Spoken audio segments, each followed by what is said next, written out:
Breaking news దేశ రాజధాని ఢిల్లీలో ప్రమాదం జరిగింది. 4 అంతస్తుల భవనం కుప్పకూలిపోయింది. ఈ ప్రమాదంలో పలువురు శిథిలాల కింద చిక్కుకుపోయారు. దీంతో సమాచారం అందుకున్న పోలీసులు ఇతర అధికారులు సహాయక చర్యలు చేపట్టారు.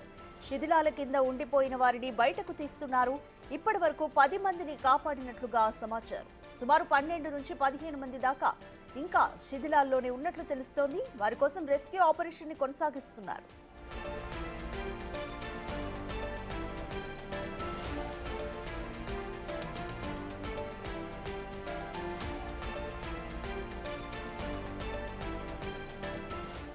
కంప్లీట్ డీటెయిల్స్ మా ప్రతినిధి శివ అందిస్తారు.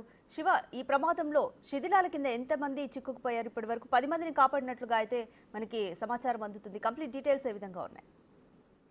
రైట్ రాధిక, ఢిల్లీలోని బురారిలో 4 అంతస్తుల భవనం కుప్పకూలింది. అంటే ఇటీవల నిర్మించిన ఈ భవనం ఒక్కసారిగా కుప్పకూలినట్లు తెలుస్తుంది. దాంట్లో ఇంకా 20 మంది, మొత్తం 20 నుంచి 25 మంది వరకు కార్మికులు పని చేస్తున్నట్లుగా కూడా తెలుస్తుంది. దాంట్లో దాదాపు 10 నుంచి 12 మందిని దగ్గరలో ఉన్న హాస్పిటల్కు తీసుకువెళ్లి ట్రీట్మెంట్ ఇప్పిస్తున్నారు. మరికొంతమంది ఈ శిథిలాల కింద చిక్కుకున్నట్లు కూడా పోలీసులు చెప్తూ ఉన్నారు. అయితే ఏదైతే ఈ బిల్డింగ్ కూలిపోయిన తర్వాత అక్కడ పనిచేస్తున్న కార్మికులకు సంబంధించిన కుటుంబ సభ్యులు కూడా ప్రత్యక్ష సాక్షులు చెప్తున్నది ఉన్నట్లుండి ఈ భవనం నిర్మాణంలో ఉంది, అది కుప్పకూలిపోయిందంటూ కూడా కార్మికుల కుటుంబ సభ్యులు చెప్తున్నారు.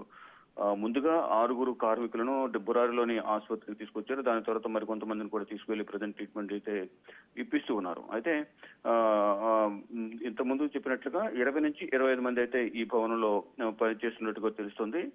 ఇది మొత్తం 200 చదరపు గజాల విస్తీర్ణంలో ఈ బిల్డింగ్ అనేది నిర్మించినట్లు కూడా చెప్తున్నారు. అయితే ప్రజెంట్ అయితే రెస్క్యూ ఆపరేషన్ ఇంకా కొనసాగుతుంది. నిన్న రాత్రి నుంచి కూడా రెస్క్యూ ఆపరేషన్ కొనసాగుతుంది. సంఘటనా స్థలానికి పోలీసులు, అగ్నిమాపక సిబ్బంది, DDMA, NDRF సిబ్బంది కూడా అక్కడికి చేరుకుని మొత్తం రెస్క్యూ చేస్తున్నారు. ఆ శిథిలాల కింద వారు సజీవంగా ఉన్నారా, ఏం జరిగింది అనేది కూడా ప్రధానంగా వారు రెస్క్యూ ప్రయత్నాలు అయితే కొనసాగిస్తున్నారు. మరోవైపు ఆ constituency incharge MP Manoj Tiwari కూడా, బీజేపీ ఎంపీ మనోజ్ తివారీ కూడా సంఘటనా స్థలానికి చేరుకుని వారి కుటుంబ సభ్యులకు ధైర్యం చెప్పే ప్రయత్నం చేస్తున్నారు. ఎవరు భయపడవద్దు, మేము ధైర్యంగా ఉండండి, మేము అండగా ఉంటామంటూ చెప్తున్నారు. ఎవరైతే గాయపడ్డారో వారికి ట్రీట్మెంట్ ఇప్పిస్తూ ఉన్నాము.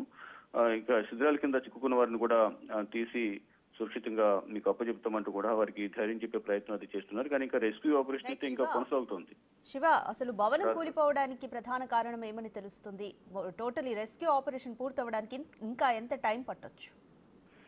ఇంకా ఈ రెస్క్యూ ఆపరేషన్ కొనసాగడానికి దాదాపు ఇంకా 4-5 గంటల సమయం పడుతుందంటూ కూడా అధికారులు చెప్తూ ఉన్నారు. అంటే అది నిర్మాణం జరిగింది, ఇది దాదాపు నిర్మాణం పూర్తి కావస్తుంది. ఇంకా ఇన్నర్ గా ఉన్న చిన్న చిన్న వర్కులు చేస్తున్న సందర్భంలోనే ఇది ఉన్నట్లుండి ఒకసారికి కుప్పకూలింది అనేది ప్రధానంగా చెప్తూ ఉన్నారు. ఇక కానీ అధికారికంగా ఎందుకు కుప్పకూలింది అనేది కూడా ఇంకా అక్కడికి చేరుకున్న స్థానికులు కానీ, NDRF సిబ్బంది కానీ చెప్పాల్సి ఉంది. ఇటు అగ్నిమాపక సిబ్బంది కూడా అందరూ కూడా సహాయక చర్యలు కొనసాగిస్తున్నారు.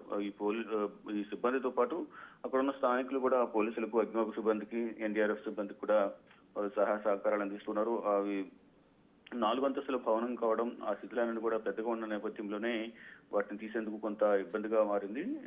వెంటనే బిల్డింగ్ పడిపోయిన వెంటనే అక్కడ ఉన్న కొంతమందిని మాత్రమే రక్షించగలిగారు. వారికి ట్రీట్మెంట్ ఇప్పిస్తూ ఉన్నారు. కానీ దాని శిథిలాల కింద ఎవరైతే ఇరుక్కున్నారో వారు చెప్పినట్టుగా 20 నుంచి 25 మంది ఉన్నారు. కానీ ఇప్పటి వరకు 12 మందిని మాత్రమే రక్షించగలిగారు. ఇంకో 10 నుంచి 12 మంది వరకు కూడా శిథిలాల కింద ఉండే అవకాశం ఉంది అనేది ఒక అంచనా అయితే వేస్తూ ఉన్నారు. కానీ ఎంతమంది ఉన్నారు, వారు సజీవంగా ఉన్నారా, అర్థంగా గాయపడ్డారా, అసలు ఏ పొజిషన్ లో ఉన్నారనేది కూడా వారు తెలుసుకునే ప్రయత్నం అయితే ప్రజెంట్ చేస్తూ ఉన్నారు. Thank you Shiva.